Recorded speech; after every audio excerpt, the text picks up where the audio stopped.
You're about to see why the most marketed whiskeys are the worst value on the shelf. We're ranking big-name bottles from worst to best, starting with the smooth crowd pleaser that tastes more like whiskey-flavored vodka than the real thing.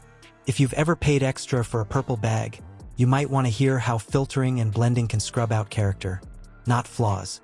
Then we'll stack it against bottles that put craft before hype, so by the end, you'll know exactly what to skip and what actually earns your money. You've seen the crown and the velvet bag. The label whispers smooth. The pour says something else. Let's start with the truth. Crown Royal wins attention before the cork moves. It is a safe cart ad. It is also built to taste the same no matter where you buy it. That is the point and the problem. Smooth sounds like comfort, but in whiskey it is often a code word for scrubbed.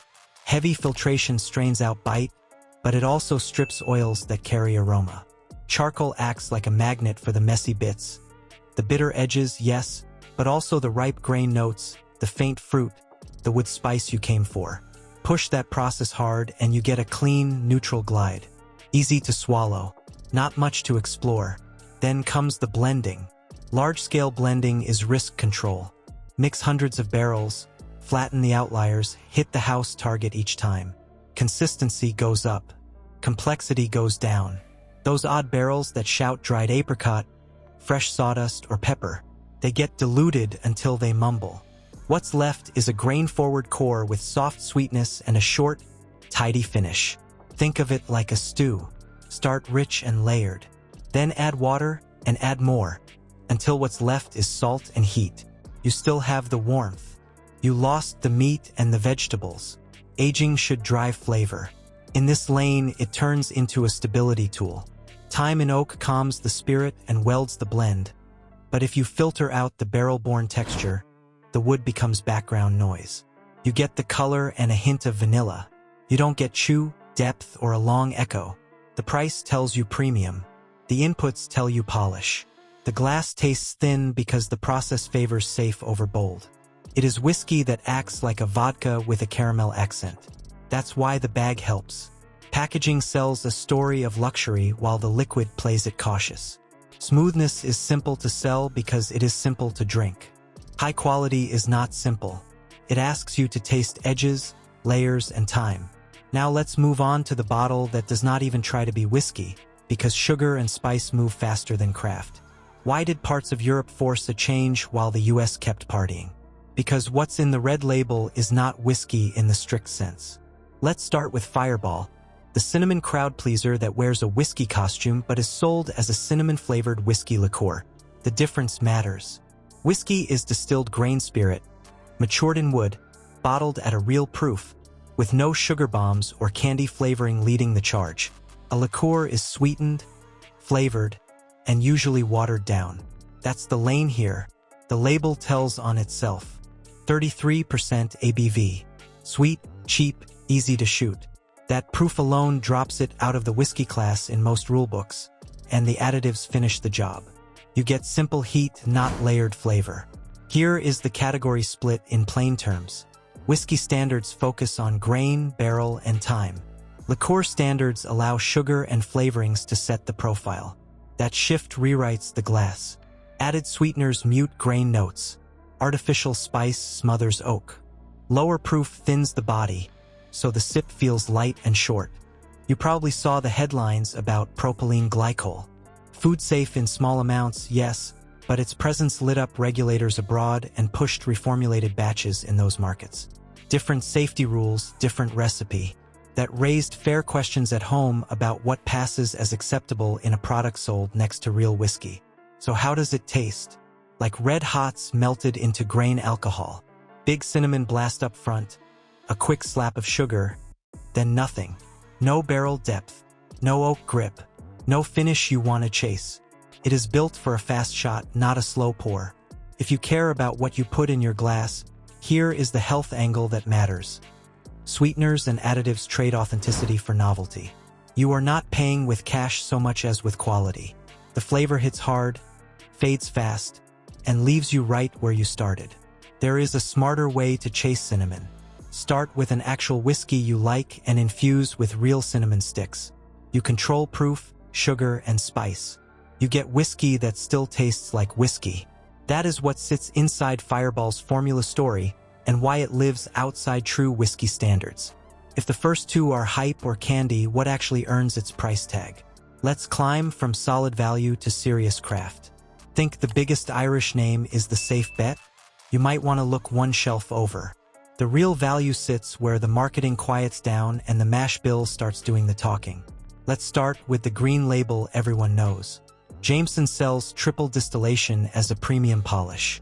And sure, 3 trips through copper smooths out rough edges. But here's the kicker. It also sands down the grain voice that gives a whiskey grip. What's left is light, friendly, and often plain. Vanilla hints float over a thin cereal base. Easy for shots. Not much there to study in a glass. Now compare that to value-forward bourbons and ryes that keep structure and spice. They do not chase gloss. They chase flavor you can name. The gains come from choices you can point to, what grains go in, how strong it is in the bottle, and which barrels get picked. Maker's Mark steps in as the soft talker. The wheat swap in the mash bill dials down sharp spice and lifts a round, sweet core. You get simple caramel, gentle vanilla, and clean oak that plays nice with citrus and bitters. It is a steady cocktail base because it does not fight the mixer, and it behaves the same pour to pour. Boo Light takes the other lane. Higher rye content adds bite and snap, so the sip starts with cinnamon and pepper, then lands on classic bourbon notes. That backbone cuts through ice and sugar, which makes old fashions and Manhattans hold shape instead of going limp. The label leans frontier, but the glass brings honest grip. Then there is Rittenhouse Rye at 100 proof. The proof matters. More strength carries more aroma and keeps the rye spice intact. You get black pepper, baking spice, a little oak char, and a warm, steady finish that does not vanish with a cube. It drinks like proper rye and costs less than many bottles that talk louder. So the craft cues are not buzzwords. Mash bills steer flavor. Rye content drives the bite. Proof carries weight and length. Barrel selection adds fruit, toast, and cocoa in real shades, not marketing claims. Jameson, the popular Irish whiskey that drinks like watered-down grain alcohol with vanilla hints, loses on flavor per dollar because the polish outruns the personality. We are not at the peak yet. There is a jump from good to worth seeking out, where time and technique show up in every sip. Now the labels get quieter and the liquid speaks. Ready to taste the difference between staged storytelling and earned flavor?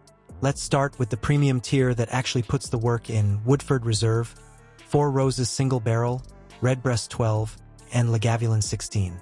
Higher prices are not always better, but here the money shows up in the glass. Woodford Reserve keeps it classic. Traditional stills, calm hands on the barrels, and a mash that leans into balance rather than flash. You get honey and vanilla up front, a thread of baking spice, and oak that feels woven in, not pasted on. The finish hangs long enough to spot a new note as it fades. The real kicker is you can track the process in the sip. Nothing feels sweetened. Nothing feels staged. For Rose's Single Barrel is honesty in a bottle. One barrel, one voice. Their yeast strains drive real change in fruit, spice, and floral notes. So each bottle tilts a little different while still hitting a clear house lane. Sip slow and the glass shifts as it opens. Ripe stone fruit, caramel that tightens into toffee, then a dry spice close. That bottle-to-bottle nuance is the reward. It makes you pay attention. Redbreast 12 carries the depth you wanted when smooth disappointed you. Single pot still means both malted and unmalted barley, which builds creamy weight without losing snap. Aging in bourbon and sherry cask stacks layers. Bright apple and pear, then honey and nuts, then a gentle clove push. You taste the cask work as flavor, not perfume. It drinks like care over time, not a shortcut. Lagavulin 16 is where subtlety takes a back seat to place. Peat smoke leads, but it is not a campfire stunt. Sea air, vanilla from long oak thyme, and a salty, savory edge knit the smoke into the malt. The finish is long, warm, and a little briny. Polarizing, sure. Unforgettable, yes. You taste where it came from. So where does the money go? Into technique, time, and ingredients you can actually name in the glass. The pattern is clear. Pay for process, not costumes. The best bottles earn their reputation by unfolding in layers, not by sliding away under the word smooth. If this gave you something to chew on, hit like, subscribe, and share it with someone who buys labels instead of flavor. Smooth and shiny is easy to sell. The truth is, layered flavor is what sticks, the spice, the fruit, the slow fade that makes you go back for one more sip. That is where your money should go, not into props and polish. Like and subscribe to help us keep the spotlight on the food industry's best-kept secrets, and drop the bottle you would replace in the comments. Tell us the swap that saved your wallet and actually tasted like something. Next up, we run a blind test. Budget store-brand whiskeys versus name labels. Same glasses, same ice, no labels. Let's see who is faking it.